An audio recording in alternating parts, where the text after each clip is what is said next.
राधे राधे बंधुरा सबाई केमन आछो। आशा करी सबाई खूब भालो आछो। गोपुसोनार आशीर्वादे आमरा अनेक भालो आछि।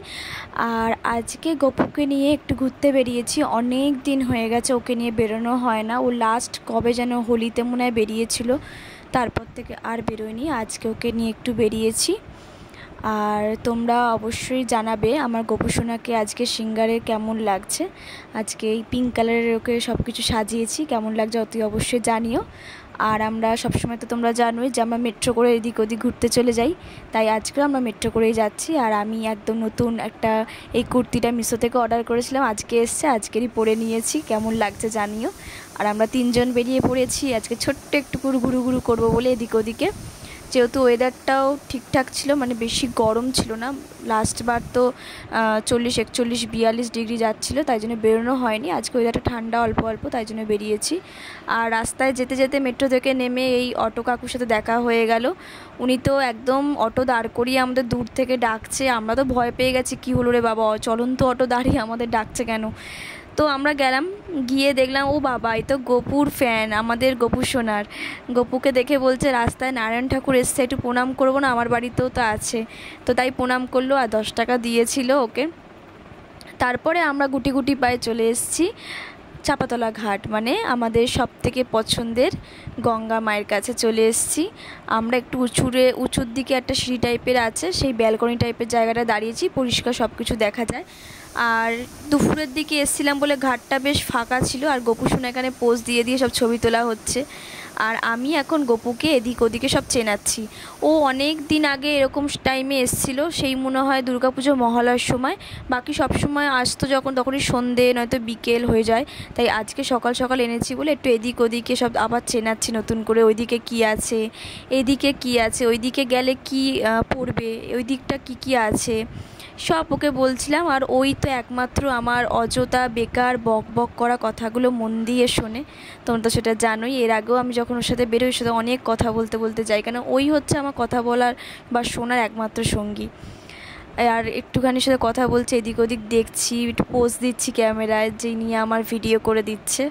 আর এখন আমরা চলে এসেছি বাগবাজার। বাগবাজার থেকে আমরা লঞ্চে উঠবো। আর এই নতুন যে লঞ্চের এটা করেছে, এটাতে আমি প্রথম উঠছি। এর আগে পুরনো লঞ্চগুলোতে উঠেছি, তো নতুন লঞ্চে উঠবো। বাট এত ভিড় হয়েছে সেদিনকে, আমি ভাবিনি যে এতটা ভিড় হবে। ছুটির দিনকে বেরিয়েছি, হয়তো আমাদের মতো সবাই ঘুরতে বেরোচ্ছে বা কেউ ট্রেন ধরবে। আমরা তো হাওড়ায় যাব, আমরা হাওড়া থেকে আবার ব্যাক করব। এত ভিড়, খুব আস্তে করে উঠতে হয়েছে। আর উঠতে উঠতে দেখছে এদিকে সব একদম বসে গেছে, আর একটাও চেয়ার ফাঁকা নেই। তো কী করব, সামনের দিকে গেলাম। সামনের দিকে গিয়ে দেখছি একটা বেঞ্চ ফাঁকা আছে, হয়তো আমাদের জন্যই ফাঁকা ছিল, কিন্তু এটা উল্টো দিকে বলে আমাদের হাওড়া ব্রিজটা অ্যাকচুয়ালি উল্টো দিকে পড়বে। তো কিছু করার নেই, হাওড়া ব্রিজ আসার সময় একটু নয় উঠে দাঁড়াবো। তো এখান থেকে আপাতত বসে এই জায়গাটা বসলাম, সবাই গোপুর দিকেই তাকিয়ে আছে, কারণ আমরা সবার মুখোমুখি একদম বসেছি। হয়তো গোপুর এটাই ইচ্ছে ছিল। তো আমরা গোপুকে নিয়ে বসলাম। আর গোপুতে একদম খুব খুব খুশির মুখ দেখেই বোঝা যাচ্ছে। আর ওয়েদারটা খুব মিষ্টি ছিল। তো দূর থেকে তোমরাও এনজয় করো গঙ্গার এই ভিউটা, যেটা সকাল ছাড়া একদম পাওয়া যায় না। একদম জলটা চিকচিক চিকচিক করছে রোদ পড়ে। আর আমরা এখন লঞ্চ ছেড়ে দিয়েছি, একদম মাঝগঙ্গায় আছি। মাঝগঙ্গা অসাধারণ হাওয়া দিচ্ছে। আর এই হাওয়ার সাউন্ডটা আমি অ্যাকচুয়ালি অফ করে রেখেছিলাম, তো তোমরা কিচ্ছু শুনতে পাবে না, প্রচণ্ড হাওয়া মাঝগঙ্গায়। আর আমরা জোয়ারের সময় লঞ্চ ধরেছিলাম বলে সেই স্পিডে একদম আমাদের লঞ্চটা যাচ্ছিলো, অসাধারণ লাগছিল। মানে আজকের প্ল্যানিংটা আমাদের ব্যর্থ হয়নি। গোপুকে নিয়ে যেহেতু বেরিয়েছি, কোনো কথাই নেই, সব কিছুই সুন্দর সুন্দর হবে। তোমরাও এনজয় করো গঙ্গার ভিউটা।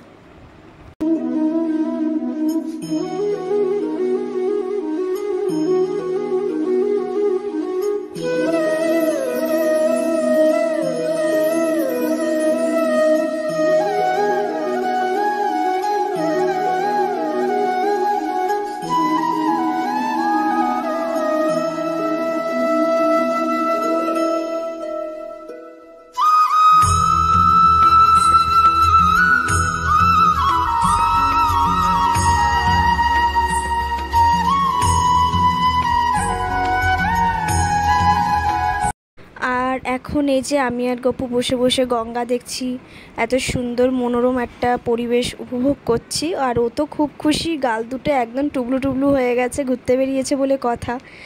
আর আমিও দূরের দিকে তাকিয়েছি যে কখন হাওড়া ব্রিজটা দূর থেকে দেখা যাবে, সেটা দেখবো মাঝগঙ্গা থেকে। আর পাশের যে ইনি আছেন তার সাথে আমি গল্প করছিলাম। অ্যাকচুয়ালি আমাকে জিজ্ঞেস করছিল যে যেরকম হয় রাস্তায় বেরোলে আমাদের শুনতে হয় যে আমিষ খাও কি নিরামিষ খাও, এইসব ব্যাপারে কথা বলছিলাম। তারপর উনিই বলছিল মায়াপুর গেছে অনেকবার, এই ব্যাপার, উনিও গোপাল সেবা করেন। আর এই যে পুরো জল ছবির মতো দেখাচ্ছে, দেখে মনে হচ্ছে না যে এইটা একদম আঁকা হাতের ছবি? এত সুন্দর লাগছে দেখতে, পরিবেশ কত সুন্দর সেটা বোঝা যাচ্ছে। মাঝগঙ্গায় আছি আর সূর্যের রোদটা পড়েছে তো জলটা চিকিচিকি করছে, খুব সুন্দর লাগছে।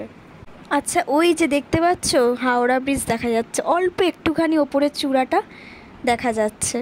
তো দেখে তো মনটা খুব খুশি হয়ে গেল যে আমরা অ্যাট লাস্ট হাওড়া ব্রিজের এদিকে চলে এসেছি। অনেক দিন পর আমরা এই লঞ্চে করে সকালে, মানে দুপুর হয়ে গেছে প্রায়, তখন এসছি। বিশেষ করে গপু সোনাকে সঙ্গে নিয়ে, ব্যাস আর কি চাই। ও খুশি, ও খুশি মানে আমিও খুশি, ব্যাস আর কি লাগে। এই দেখো মুখটা দেখো কি মিষ্টি, ওকে দেখলে না সব ভুলে যেতে ইচ্ছে করে।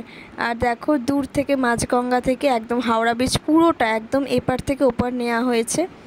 তা মানে অসম্ভব সুন্দর লাগছে, অসম্ভব সুন্দর, মানে কি সুন্দর যে লাগছে মাঝগঙ্গা থেকে হাওড়া ব্রিজটা দেখতে, না দেখলে বোঝা যায় না। আর খুব সুন্দর হাওয়া দিচ্ছিল। সেদিনকে বললাম প্রথমেই যে ওয়েদারটা খুব ভালো ছিল, যার জন্য আমরা বেরিয়েছি। সত্যি মাঝগঙ্গা এত ঠান্ডা হাওয়া দিচ্ছে, খুব ভালো লাগছিল, একটু গরম লাগেনি। রোদটা অবশ্যই বাইরে ছিল, বাট একদম গরম লাগছিল না, ঠান্ডা হাওয়া আসছিল। আর গপুকে একটু তুলে ক্যামেরার দিকে মুখ করে দেখাচ্ছিলাম যে দেখ। আর ও তো খুব খুশি, মানে ও চারদিকে শুধু দেখছে, মানে এসছে এতদিন পর, উপভোগ করছে পরিবেশের সাথে। আর এখন একদম হাওড়া ব্রিজের কাছাকাছি থেকে এইটা শ্যুট করা হচ্ছে। সত্যি মানে হাওড়া ব্রিজ সত্যি খুব সুন্দর, মানে দারুণ লাগছিল। আর সেই হাওয়া, মারাত্মক হাওয়া দিচ্ছে, মানে অপূর্ব লাগছে, মানে এত সুন্দর লাগছে, মানে যখন হারিয়ে যাচ্ছি পরিবেশের মধ্যে মনে হচ্ছে। মানে এইসব জিনিস না বোঝানো যাবে না মুখে বলে। গপুর দিকে একবার তাকাচ্ছি, দেখছি ও কীরকম লাগছে, ওর তো সত্যি খুব ভালো লাগছে, ওর মুখ দেখেই বোঝা যাচ্ছে। আর আমিও খুব উপভোগ করছি পরিবেশটা। আর লঞ্চে তো অনেকেই ছিল, হাওড়া যাবে, অনেকে কাজে যাবে, আর আমরা বেরিয়েছি ঘুরবো বলে। আর একদম হাওড়া ব্রিজের এই যে নিচটা দিয়ে যাচ্ছি, একটু ভিডিওটা স্লো করে দিয়েছি, তোমরা দেখতে থাকো।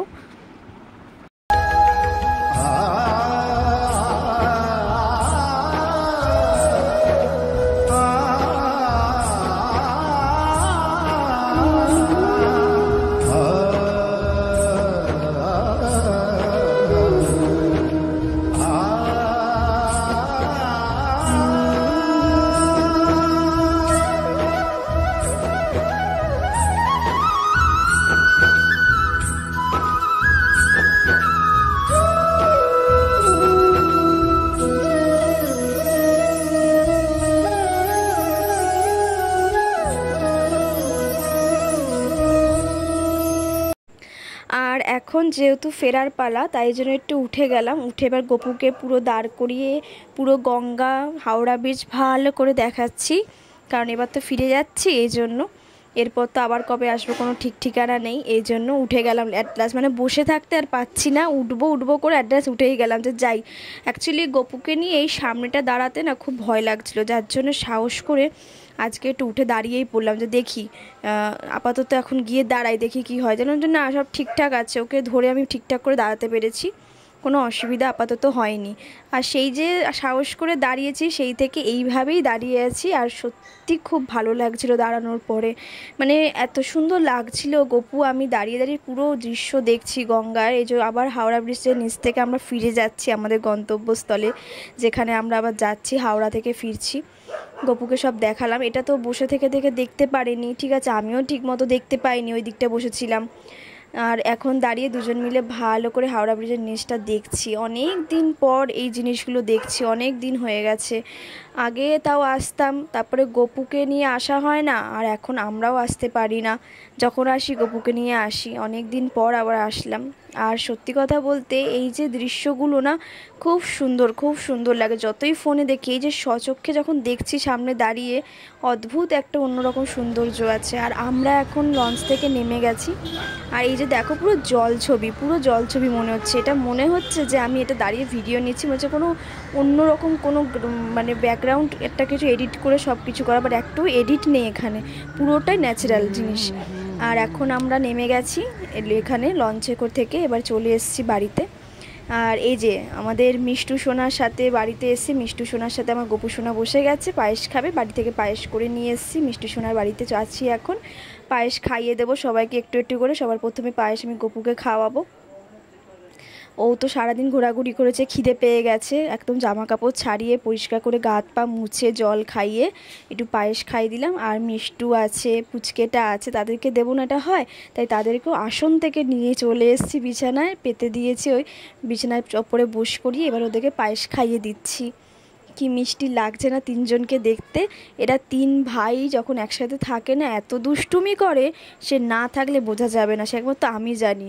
মানে ওদেরকে খাওয়ানোর সময় যে কী দুষ্টুমি ওদের, এর মুখ থেকে পড়ে যাচ্ছে তো ওর মুখে লাগছে না, এ খাবে তো সে খাবে না, এই হচ্ছে ঝামেলা। তারপর সবাইকে একটু করে জল খাইয়ে দিচ্ছি। আমার গোপু সোনার বোতল থেকে মিষ্টু পুচকেটা জল খেতে খুব ভালোবাসে। যখনই আমি আসি তখনই ওদের জন্য এই জলের বোতলটা, ওদেরকে একটু জল খাওয়াতেই হবে আমাকে। আর পায়েস খায়, আমি যখনই যাই একটু পায়েস করে নিয়ে যাওয়া হয়, ওরাও খায় সাথে। শুধু গোপু সোনা খাবে এটা হয়, ওরাও খায়। একটু জল খাইয়ে মুখ হাত পা ভালো করে পরিষ্কার করে মুছিয়ে দেবো। তারপরে এরপর বিকেলে আমরা আবার বেরোবো। বিকেলবেলা মানে আজকে সারাটা দিন অ্যাকচুয়ালি গোপুর জন্যেই করা, গোপুকে নিয়ে সারাটা দিন ঘোরা। এর জন্য বিকেল হতে না হতেই আবার বেরিয়ে পড়েছি, কারণ গোপুকে সূর্যাস্ত দেখাবো। গোপুকে কখনো আমি সূর্যাস্ত দেখাতে পারিনি, বিকেলে অনেকবারও এসছে, নয়তো সন্ধে হয়ে গেছে, নয়তো সূর্য ডুবতে দেরি আছে। বাট আজকে পারফেক্ট টাইমে গোপুকে নিয়ে বেরিয়ে গেছি। আবার সেজে গুজে দেখো বেরিয়ে গেছে। পাগড়ির স্টাইলটা একটু অন্যরকম করেছি, তখন ফুলটা পাশে ছিল, এখন মাথার মাঝখানে দিয়ে দিয়েছি কপালের। তো এখন গোপুকে এই পড়ন্তর যে সূর্যটা ডুবে যাচ্ছে এইখানটা বস করিয়েছি। এত সুন্দর লাগছে দেখতে, গোপু বসাতে যেন সৌন্দর্যটা আরও বেড়ে গেল। আর আমি গোপুকে নিয়ে একটু পোজ দিয়ে দিলাম। শেষ বেলায় আমাদের বাড়ি ফেরার পালা, এবার একটু ভিডিও করে নিলাম। লঞ্চটা যাচ্ছে আর অপূর্ব লাগছে দেখতে, তাই জন্য একটু বললাম একটু ভিডিও করে দে আমার আর গুপলাইয়ের। তোমরা দেখো, মানে বিকেলবেলার এখানকার সৌন্দর্যটা অন্যরকম, আর সকালের বা দুপুরের সৌন্দর্যটা অন্যরকম।